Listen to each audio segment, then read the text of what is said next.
This book is a complete story, much more so than the others. I'm guessing either this or the previous book is the point where they knew the series was popular enough that it would be reprinted in book format. Argofont Book Review, Argofont Book Review.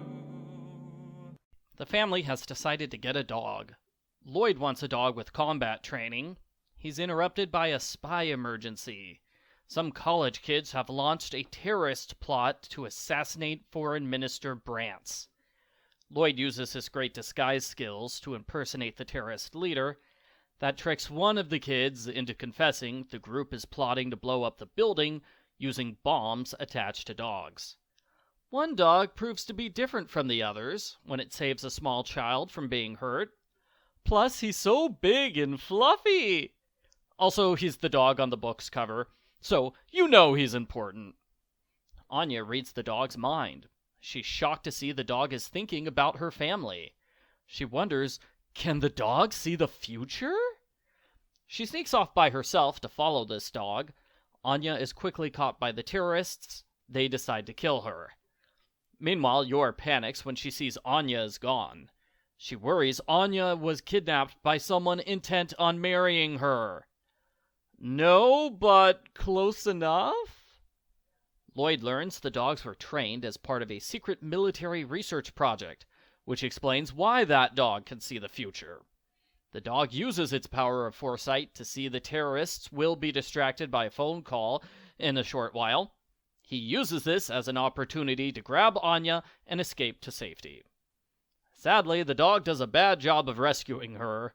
All it does is run around the block, and it ends up right back where the villains are. One of them grabs Anya. She's saved by Yor, who violently dispatches with the villain. The dog has another vision of the future, a bad future where Loid is killed by a bomb in the clock tower. Anya rushes there, only to realize she doesn't know how to disarm bombs. She uses ketchup to write a warning on the door, but she doesn't know how to write the word bomb. She draws a picture of a bomb, which looks more like an eggplant. Thankfully, the strange message puts Loid and the spies on high alert, so they don't barge through the door and set off the bomb. The terrorist leader is the only one who hasn't been captured yet. Loid disguises himself as Minister Brantz. There's a car chase as the leader follows after him. The spies are unable to stop the terrorist, so the chase continues on foot. Loid is wearing protective clothing, so he purposely lets himself get bitten by the terrorist dog. He manages to get the bomb off the dog. He throws it in the river, where it explodes harmlessly. I feel like I should note, Loid shoots at the dog a couple of times. I know this is a violent series, but shooting a dog? That's just cruel. The terrorist leader tries to escape in his car, but he doesn't get far. Yor recognizes him as one of the villains from earlier. She jumps off a bridge and destroys his car with a single kick. The spies try to take the dog away, but Anya insists on keeping it. The Forger family is happy with its new dog. At school, Anya has hilarious reactions when she tells Damien about her dog. He's unimpressed that she can't think of good dog names. The dog finds her gloves at a dog park, just like the hero in her favorite TV show, Bond Man. She decides to call the dog Bond. The notes say the dog was going to be called Peanuts, but they didn't want to get into legal trouble with Snoopy and Peanuts. I wonder why they didn't fear legal trouble with James Bond. There are 2 short stories attached. In the first, Anya plays spy with her stuffed penguin. Her parents get mad when she tries to enter their room without permission. They both have hidden weapons there. They buy her a treat to make her happy. In the second short story, Frankie asks Loid for love advice.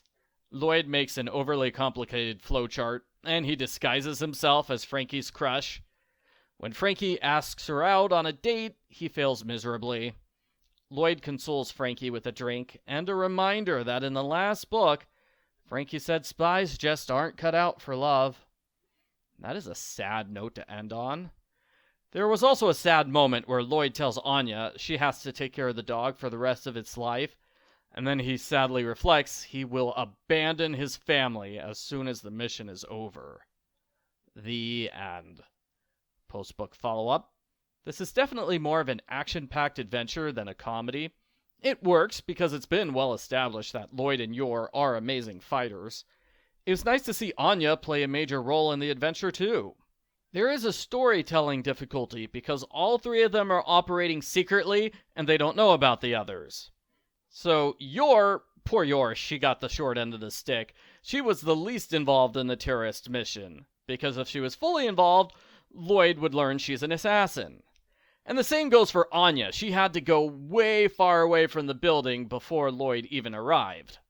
As awesome as it would be to see all three of them tackle a mission together, it's not going to happen. That would ruin everyone's secrets. So far, the series has used jokes to cover for why our characters are separated from each other.